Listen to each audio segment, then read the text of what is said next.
Bienvenidos, queridos televidentes, a su programa Entérese. En Entérese hoy vamos a tratar de dar respuesta a una pregunta que muchos están haciendo. ¿Dónde puedo vivir? ¿Cuál es el mejor país del mundo en estos momentos, señores, para irme a vivir con tranquilidad el resto de mis días? ¿Por qué digo esto?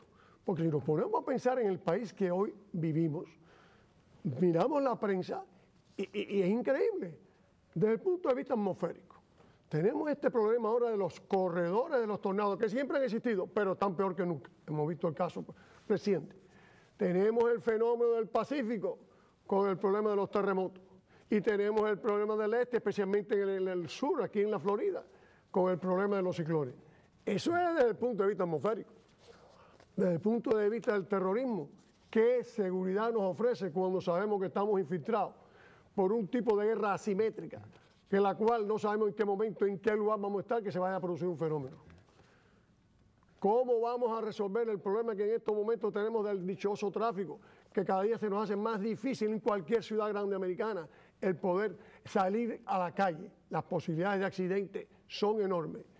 Y en el campo de la salud, en el cual, mientras más pensamos cómo llegar a más personas, una cosa tan humana como esa, la calidad que recibimos como servicio, desgraciadamente como es oferta y demanda, tampoco es la mejor, al revés. Yo diría que está empeorando. Pues bien, ya con este cuadro real, que estamos muchos pensando, ¿para dónde voy? Pues ¿quién mejor que para respondernos eso? Traigamos aquí hoy a nuestro investigador científico, al profesor Orlando Chirino. Yo creo que con esta introducción... Muchas gracias.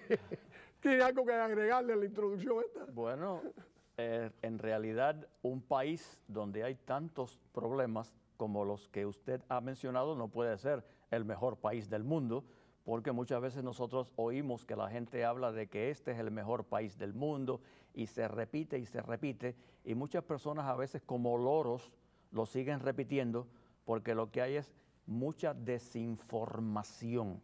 Ese es el problema. La gente no se informa, no se documenta y repite lo que otros dicen.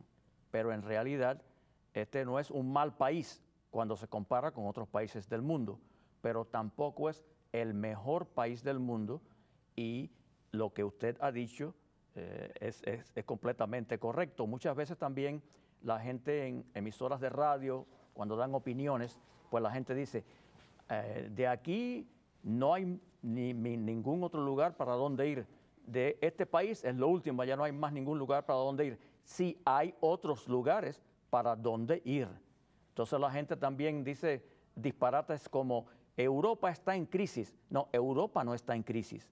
Algunos países de Europa están en crisis, pero Europa tiene otros países donde hay prosperidad económica y no hay problemas todavía. Entonces esa es una de las cosas entre las varias que vamos a conversar hoy en día, cómo hay otros países que tienen un nivel de vida superior al nuestro cuando se consideran varios parámetros, y que repito, es un buen país, pero no es el mejor país del mundo. En una época lo fue, pero existen hoy en día grandes limitantes que impiden que eso sea así. Esas limitantes las hemos conversado en otros programas que se han hecho, que desgraciadamente hacen que este no sea el mejor país.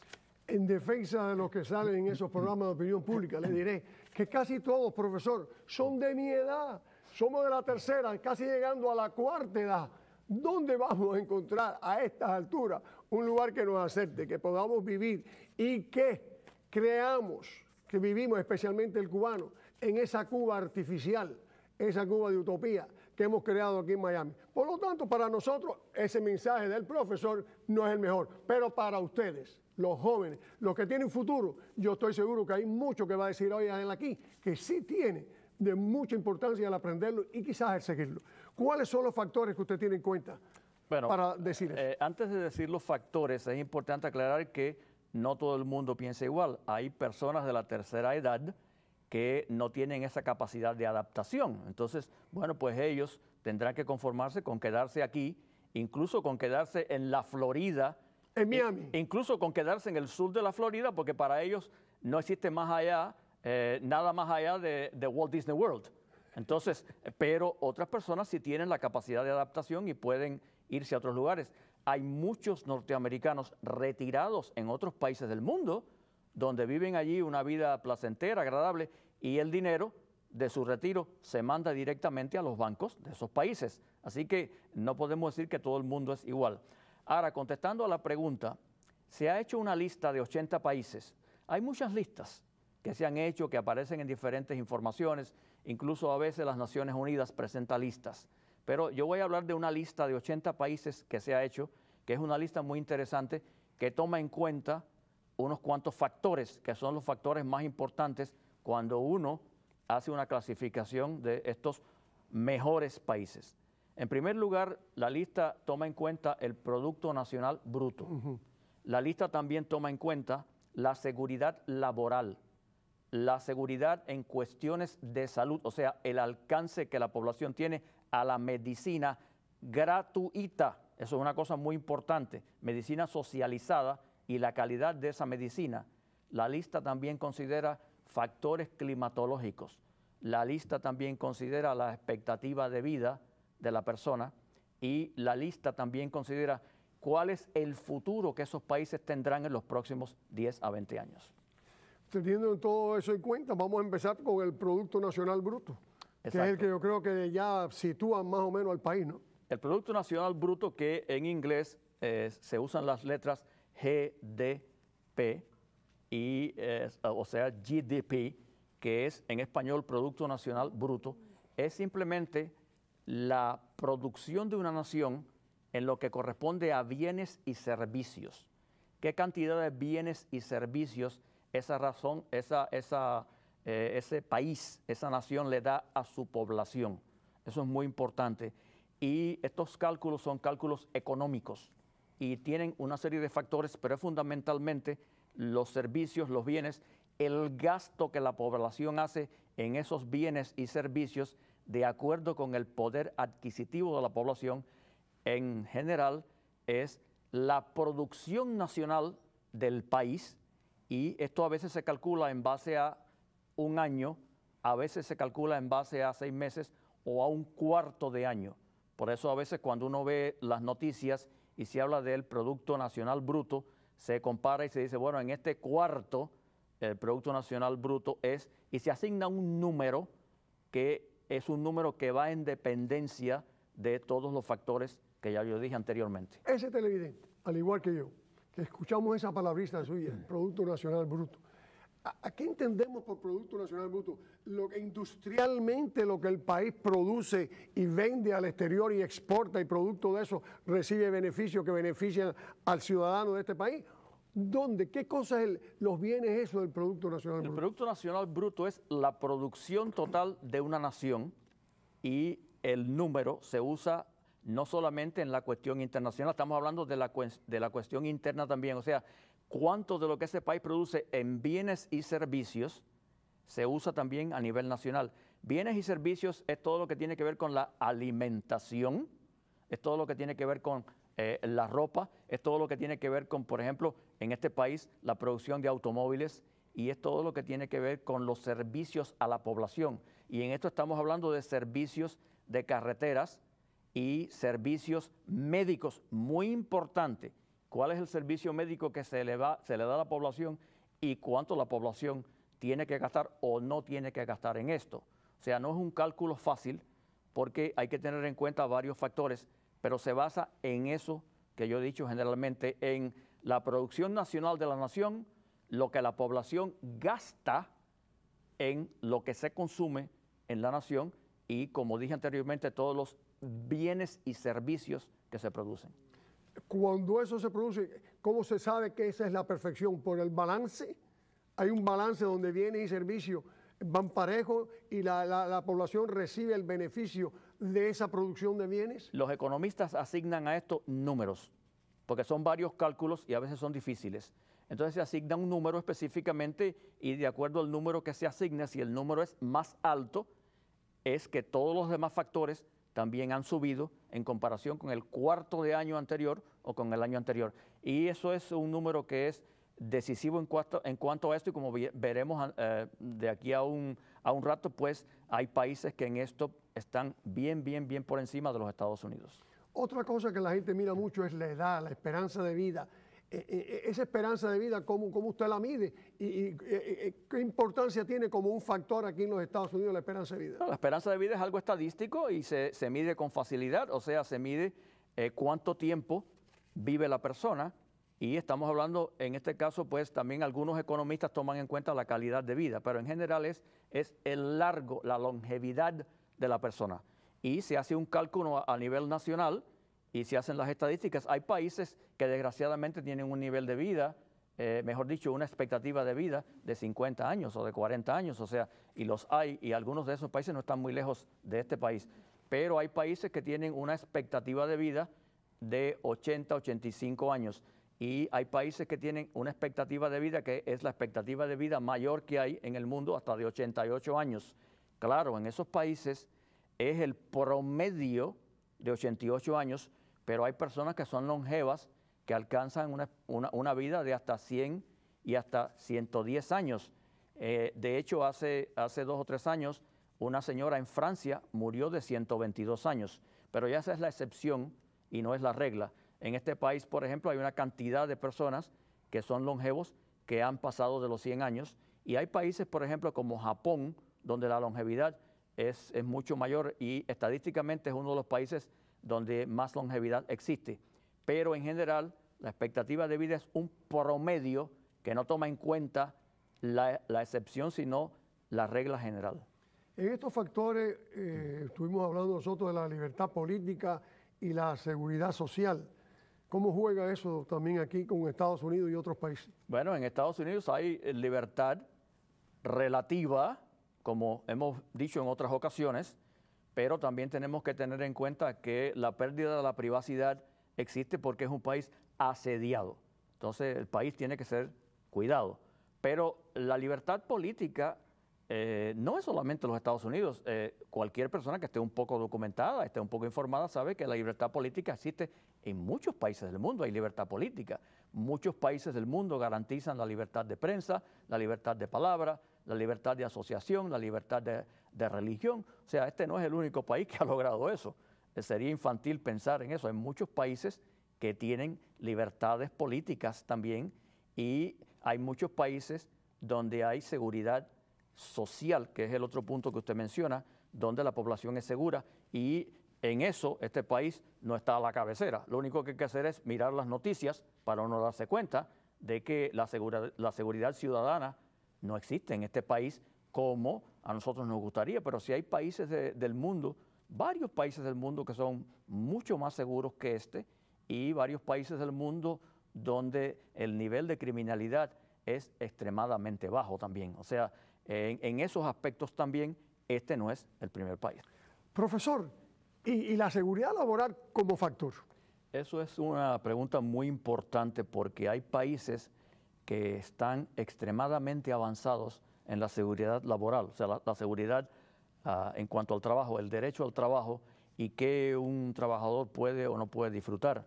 Yo estoy enseñando en estos momentos en la universidad una clase de psicología industrial, donde es la rama de la psicología que estudia la relación de la conducta y el trabajo. Y esa clase pues es interesante.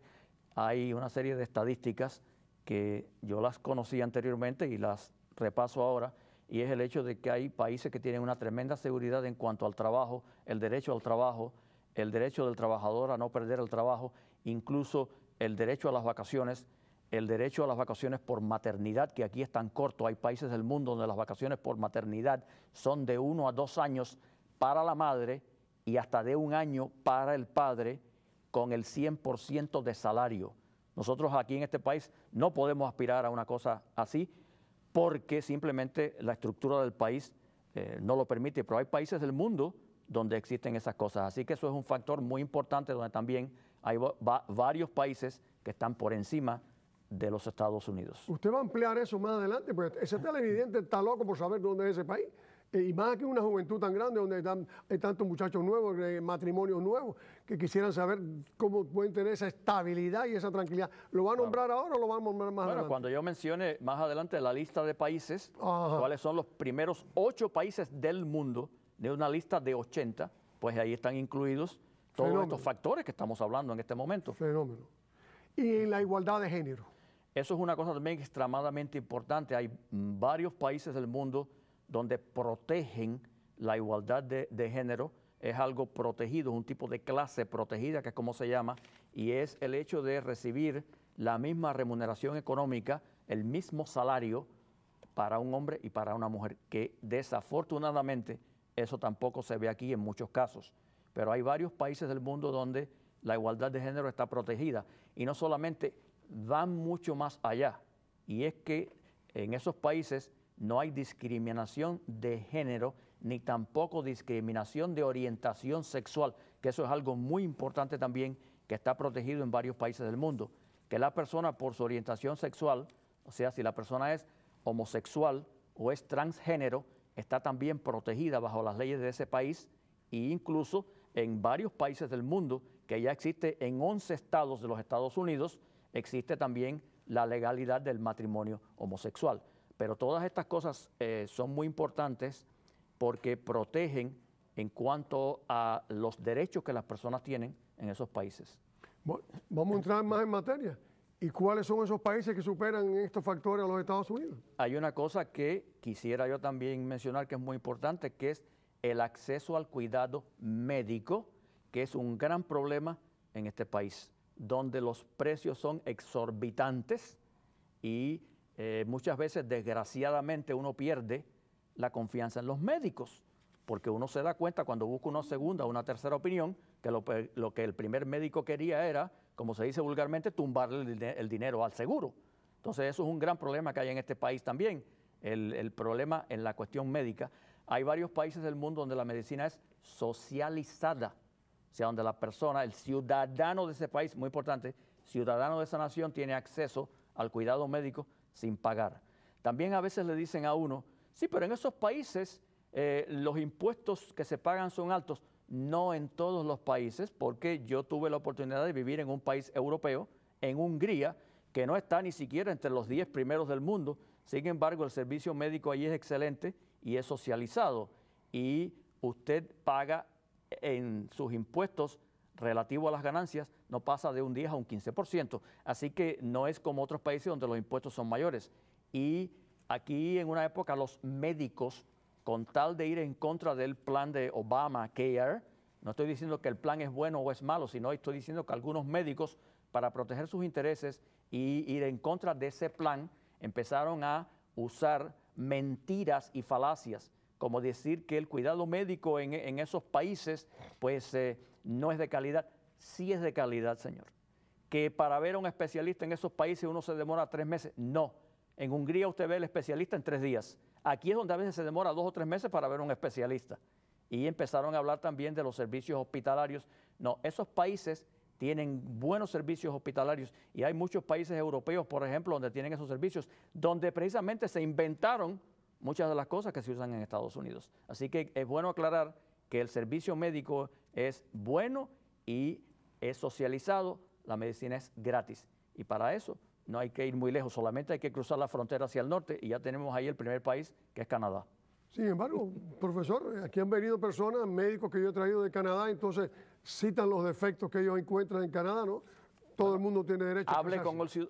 Hable con un ciudadano canadiense para que el ciudadano canadiense le diga, cuando usted compara esos países con los precios exorbitantes del tratamiento médico y las medicinas, ¿por qué razón un ciudadano americano tiene que cruzar la frontera, ir a México, y pagar un quinto de lo que le cuesta la medicina aquí? ¿Por qué tiene que cruzar la frontera a un ciudadano americano, ir a Canadá y pagar en Canadá un tercio de lo que le cuesta la medicina aquí? ¿Por qué razón? Si este es el mejor país del mundo, ¿por qué hay que hacer eso? ¿Qué otros países, aparte de Estados Unidos? Claro. Vamos a seguir mencionando esto porque lo veo aquí, que lo discutimos anteriormente. La lista, entonces, ¿usted quiere la lista? Yo quisiera ya la lista, los minutos corren porque la gente quiere saber más. Estamos con Estados Unidos ahí. Vamos a empezar. No estamos diciendo que Estados Unidos no es el mejor. No se malinterprete lo que digo. No es malo, pero no es el mejor. Entonces, la lista de 80 países, teniendo en cuenta todos los factores que he mencionado anteriormente, de 80 países, hay 3 que son los primeros y 5 más que le siguen. Pero yo voy a mencionar primero los 3 países que encabezan la lista de los mejores países del mundo. Número 1, Suiza, en Europa. Hartamente conocido, un gran país que no ha participado en un conflicto bélico desde el año 1815. Así que ya eso da una idea general de uno de los factores. Suiza es el primer país del mundo. Después le sigue Australia. Australia, en todos esos datos que hemos dado, es el segundo país. Y en tercer lugar está Noruega, país europeo. Fíjense que esa Europa que está en crisis, como la gente dice, mal informada que está la gente, ya mencionamos 2. 3. No, Australia es de Oceanía. Ya hablamos de Suiza y Noruega. Los 3 países primeros son Suiza, son Australia y Noruega. Y después le siguen unos cuantos países como Dinamarca, le sigue Suecia, muy importante, le sigue Holanda, que es también un país muy importante, y le siguen también Nueva Zelanda, que es un país también de Oceanía, y Canadá. Ese lo tenemos al lado de nosotros, ese es nuestro vecino. Esos países... En Canadá acepto, pero en los demás veo que el tamaño del país es muy pequeño y no confronta los inconvenientes que quizá confronte un país grande como Estados Unidos. Australia no es un país pequeño. Australia por sí solo conforma parte de un continente. Y Canadá es un país grande, también usted lo ha dicho. Pero el problema no está en el tamaño del país, el problema está en la administración del país y cómo el país se administra. Y esto es histórico aquí, no estamos hablando del presidente actual, estamos hablando de todos los demás y factores que ya se han analizado sobre esto en otros programas. O sea, es el país, no el tamaño en general, es la distribución y cómo los gobiernos pues administran. El problema de salud que hay aquí es un problema extremadamente grande porque el dinero no es el problema, es el amor al dinero. Y eso lo hemos hablado también. Entonces, no es el tamaño, sino es cómo se administra. Sí, hay países pequeños, pero por ejemplo, Suiza tiene 8 millones de habitantes. Así que proporcionalmente es un país pequeño, pero está lleno de gente. Así que es cuestión de proporción también. Entonces, Holanda es un país pequeño, pero tiene muchos habitantes. Pero bueno, usted ha puesto un ejemplo excelente, que es el ejemplo de Canadá. Canadá es el segundo país en tamaño del mundo. Así que esos son los primeros países de la lista de 80. Y usted especifique más, ¿por qué considera a Canadá uno de los mejores países del mundo? Bueno, habría entonces que hablar de la estructura de esos países. Canadá es un gran país porque tiene un tremendo Producto Nacional Bruto y es un país que tiene una distribución poblacional grande, pero es un país donde hay una administración gubernamental que funciona. Por ejemplo, en Canadá, los servicios de salud de Canadá son excelentes. El Producto Nacional Bruto, como dije ya, son los bienes y servicios. Es un gran país que tiene una tremenda producción de petróleo, que eso es algo que mucha gente no sabe. Canadá produce gran cantidad de petróleo y lo exporta a los Estados Unidos. Eso es una cosa muy importante. La producción general de la nación también es algo que es importante y las leyes que hemos hablado, que hemos dicho anteriormente. Es importante aclarar desde el punto de vista geográfico, para dar un dato adicional, la capital de Canadá es Ottawa, se dice en inglés, que es una ciudad pequeña. Podemos hablar de las características de los demás países. No, yo quisiera, porque lo que nos faltan son 2 minutos. También queremos saber cuáles son los peores. Bueno, los peores en la lista de 80 son 2 países africanos. Desgraciadamente, entre los peores países del mundo tenemos a Kenia y a Nigeria. Pero esos son los que están al final de la lista. ¿Dónde está Estados Unidos? Que es muy importante. Estados Unidos es el número 16, que es un buen número, considerando que son 80 en la lista. ¿Y Rusia, por ejemplo? No, esos están mucho más abajo. Pero Estados Unidos ocupa el lugar 16 junto con Alemania, así que está en buena compañía también. Y países como Suiza tienen un tremendo Producto Nacional Bruto y son altamente conocidos por ejemplo, Suiza por la producción de alimentos. Mucha gente no sabe que Nestlé es una compañía suiza que abarca el mundo entero y mucha gente tampoco sabe que Suiza es un país que fabrica muchos instrumentos de precisión. Bueno, los relojes es otra cosa, el 50% de los relojes del mundo son suizos y es un país que tiene una tremenda producción en la cuestión de productos farmacéuticos y un país en la que la gente tiene tremenda confianza por la cantidad de bancos que hay y los depósitos bancarios del mundo entero que se encuentran en ese país. Grandes depósitos del mundo entero, los hay también en otros países, pero también los hay en Suiza. Y el otro que usted mencionó en el minuto que nos queda. Bueno, en el minuto que nos queda, ¿qué usted recomendaría a este que nos ha estado escuchando todo el tiempo? Yo lo que estoy recomendando es que si la persona no está conforme con este país, como a veces yo oigo por las emisoras de radio que la gente habla y le dicen, bueno, que se vaya. Bueno, que no está conforme, que se vaya. Y el que quiera quizás tener una mejor vida, porque una persona joven, más progreso, que se vaya. La gente dirá, bueno, ¿y por qué no se va usted? Quizás me lo estarán preguntando. Yo no me voy porque a mí me ha ido bien en este país y yo estoy aquí, pero cuando yo me retire, yo no me quedo. Así que, pero eso cada uno hace su decisión. Ya está la respuesta. Muchísimas gracias, profesor Chirino, una vez más. Y sin más, hasta el próximo domingo. Se despide de ustedes Jesús Angulo.